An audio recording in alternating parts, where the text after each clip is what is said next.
বিএনপির ভারপ্রাপ্ত চেয়ারম্যান তারেক রহমানের সম্প্রতি বিবিসি বাংলা দেওয়া সাক্ষাৎকারগো প্রজেক্টরের মাধ্যমে সাধারণ মানুষের দেখানোর উদ্যোগ লইয়ে 5-3 নম্বর ওয়ার্ড স্বেচ্ছাসেবক দল সোমবার অক্টোবর 13 তারিখ নয়ারহাট একান কমিউনিটি সেন্টারের সামনে ভিডিওগো প্রচার করা হয়। আমি দীর্ঘ 17 বছর এখানে আছি এই দেশে প্রবাস জীবনে।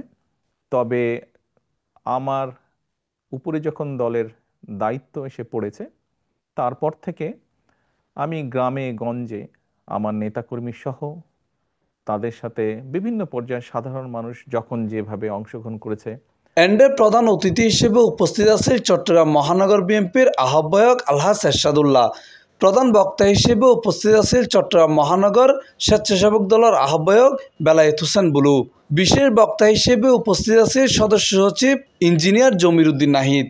বিবিসিকে আমাদের নেতা আমাদের অ্যাক্টিং চেয়ারম্যান তারেক রহমান যে সাক্ষাৎকার দিয়েছেন এটা ইতিমধ্যে মানুষের মধ্যে হৃদয় স্থান করে নিয়েছেন।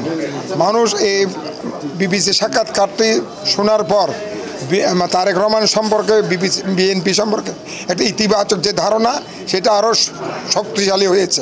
বসার পরে আপনারা যদি তারেক রহমানের বক্তব্য থেকে শিখতে না পারেন, কিছু যদি মাথা নিয়ে যাইতে না পারেন বাসায়, তাহলে এখানে প্রদর্শনীর কোনো দাম নেই।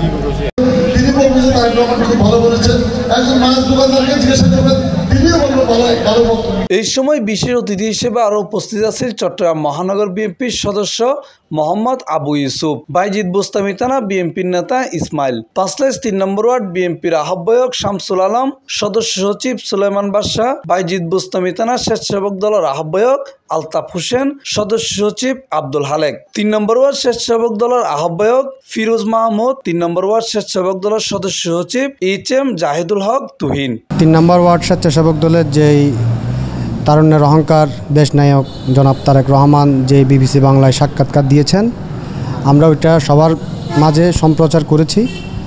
তো আমাদেরকে যথেষ্ট পরিমাণ আমাদের যে সিনিয়র নেতৃবৃন্দ আছেন সবাই অংশগ্রহণ করেছেন।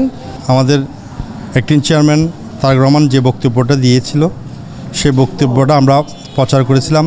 করেছে যে বিএনপি, যুবদল, ছাত্রদল, অনেক মানুষ আমাদেরকে হেল্প করেছে, তাদের জন্য অনেক ধন্যবাদ। স্থানীয় ক্ষুদ্র ব্যবসায়ী, রিক্সা ও অটোরিক্সা চালক, শিক্ষার্থী, দলীয় নেতাকর্মী সহ বিভিন্ন শ্রেণী পেশার মানুষ মনোযোগ দিয়ে সাক্ষাৎকারগো চাইয়ে। C+ TV, Chittagong.